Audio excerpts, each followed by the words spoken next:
wabarakatuh dan selamat pagi. Saya Aisyah binti Muhammad Anwar, host anda podcast pada kali ini bersama dengan Mus, Chicken, Rai dan Alia. Alhamdulillah, segala puji bagi Allah SWT yang telah menurunkan Al-Quran sebagai petunjuk cahaya buat umat manusia. Salam dan selawat kita panjatkan kepada junjungan besar Nabi Muhammad SAW, keluarga, para sahabat serta seluruh umat Islam yang berjuang dan beristiqamah dalam menegakkan agama Allah.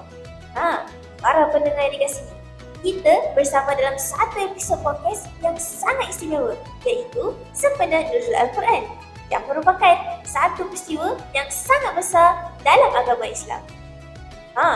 Mungkin kita sering mendengar tentang Nuzul Al-Quran, tetapi sejauh manakah kita benar-benar menghayatinya? Oleh itu, jangan risau. Dalam podcast kali ini, kita akan berkongsi serta menyelami bersama-sama apa itu Nuzul Al-Quran, bagaimana ia berlaku, kepentingannya dalam kehidupan, serta cara mengamalkan ajaran Al-Quran dalam kehidupan seharian. Baiklah, sebelum kita pergi lebih jauh, mari kita mengenali serba sedikit tentang Nuzul Al-Quran. Apakah itu Nuzul Al-Quran? Ini macam ni Aisyah. Nuzul Al-Quran ini mempunyai maksud tersendiri. Nuzul itu bermaksud turun dan Al-Quran pula ialah wahyu Allah Taala yang dikurniakan kepada Nabi Muhammad SAW melalui malaikat Jibril.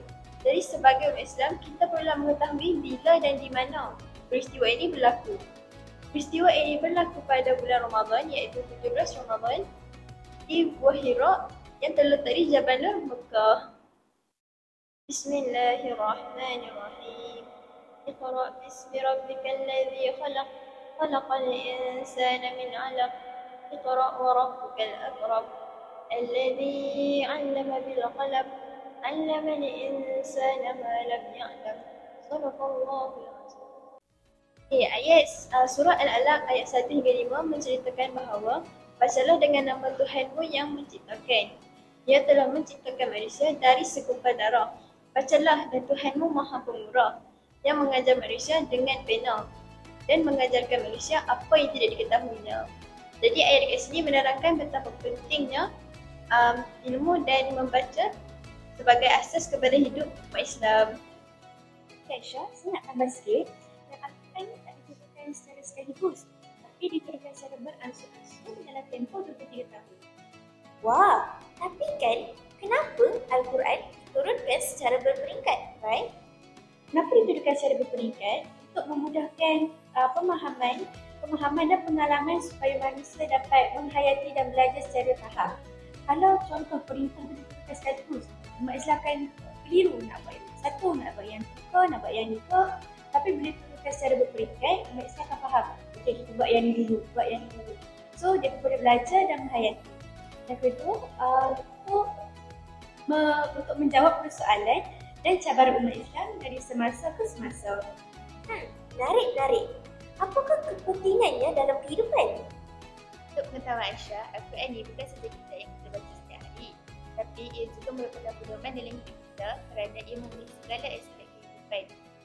Seperti yang difirmankan oleh Allah SWT dalam surah Al-Baqarah ayat yang kedua. Bismillahirrahmanirrahim.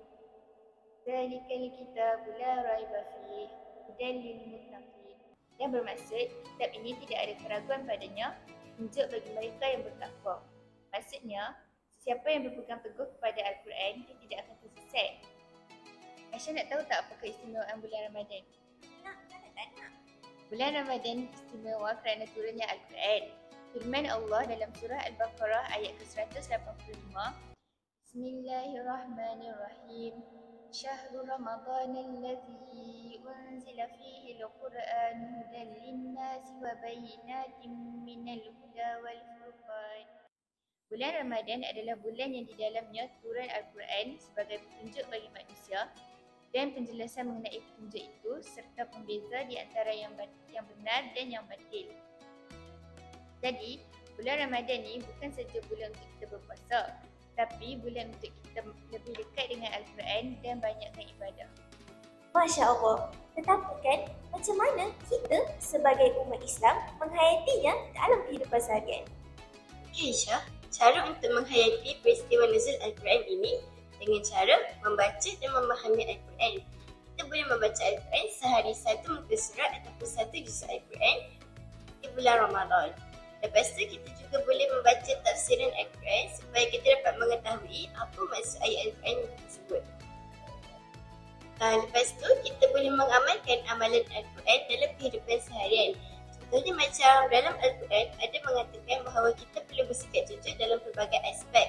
Contohnya macam dalam aspek perniagaan, kita mestilah bersikap jujur dari segi harga barang dan juga timbangan barang.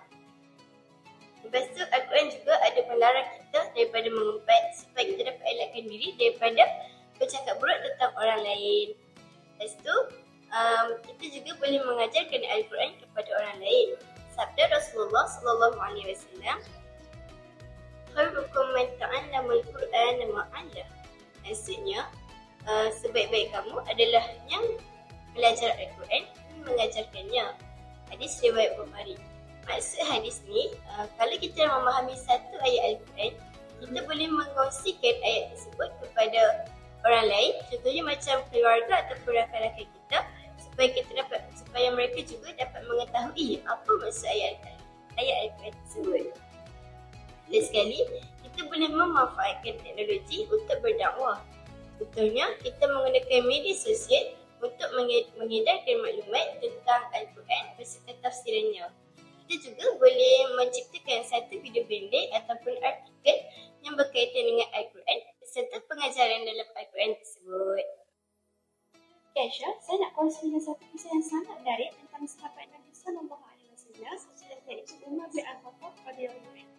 Dulu, Umar Al-Khattab ini sangat membenci Islam. Tapi selepas beliau mendengar adiknya membaca surah Taha, hati beliau terpusing dan menjadi lembut. Kalau Aisyah nak tahu, pelajar asrama akan membaca surah Taha ayat 1 hingga 5 supaya untuk melembutkan hati kami. Kembali kepada peristiwa tadi, selepas Umar mendengar bacaan daripada adiknya, dia akhirnya memeluk Islam. Ini menunjukkan bahawa Al-Quran mempunyai kuasa yang sangat luar biasa untuk mengubah hati manusia. Yang penting hati kita terbuka dan ikhlas untuk menerima ayat tersebut. Alhamdulillah, terdapat banyak sangat perkara yang kita telah mempelajari dalam episod podcast kali ini. Ingat, nuzul Al-Quran ini bukan sekadar sejarah, tetapi peringatan bahawa pentingnya Al-Quran dalam kehidupan seharian. Oleh itu, marilah kita bersama-sama membaca Al-Quran setiap hari, memahami makna dan tafsirnya, menyebarkan kepada orang lain serta mengamalkan ajarannya dalam kehidupan seharian. Semoga kita menjadi umat manusia yang mencintai dan berpegang teguh kepada Al-Quran dan serta Allah SWT memberkati kita semua.